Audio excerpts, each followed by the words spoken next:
kókó inú ìwé ìròyìn kúmọkùmọ. Alifulani gbé Wàsíù Àyìndé lámúgbó ní ìlú Mẹ́kà o ni Ìyábọ̀ Òjó bá bú sẹ́kún. Kí ni tiyín? Ẹ gbà mí o, ìyàwó Yínká Quadri sọ wípé ọkọ mi fẹ́ ṣe ìgbéyàwó pẹ̀lú Fàlíwèrèpè lẹ́yìn ọjọ́ ìbí. Wọ́n ti ń gẹ̀ẹ́tì ẹ̀ tẹ́lẹ̀. Àṣírí tú,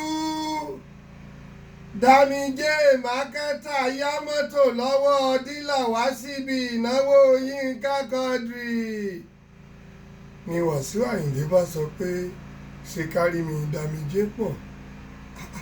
Aláàjì kò yẹ ká sọ bẹ́ẹ̀ yẹn, kò dáa wọ́n sábà náwó fún kò dáa wọ́n ṣe. Ṣùgbọ́n ìròyìn kúmọkùmọ ló sọ bẹ́ẹ̀ o.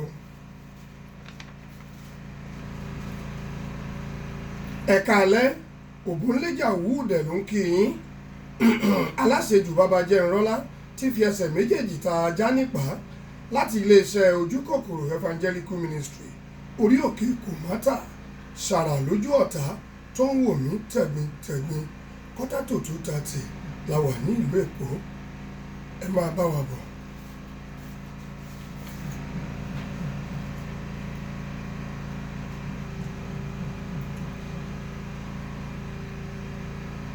Ẹ ṣé bí ẹ ti ṣe ran ojú sílẹ̀ bí akéde ọ̀pọ̀lọ́ láti gbọ́ ìròyìn kúmọkùmọ náà.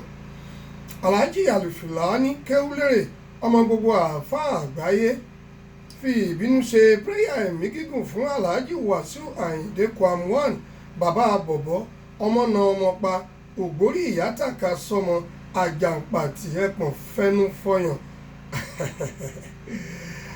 Akẹ̀yìn sọ̀rọ̀ tí kò lówó nú bàbá bọ̀bọ́.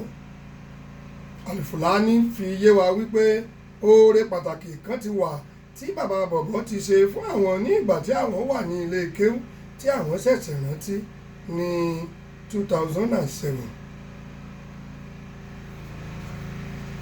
Ìròyìn òjijì tó dé bá wa rèé. Yéèpà Fathia Balogun fẹ́ ṣe ìgbéyàwó pẹ̀lú Shina Peters ní ìlú Dubai.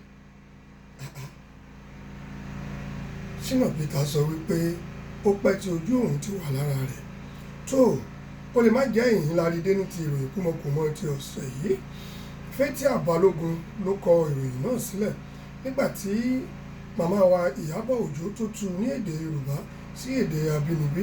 Èmi ọmọ yín pátákó ẹ̀fọ́ kákáká níta jálẹ́nu Ògúnléjà Wúdẹ̀ ló kà á fluently sí etí ìgbọ́ yín.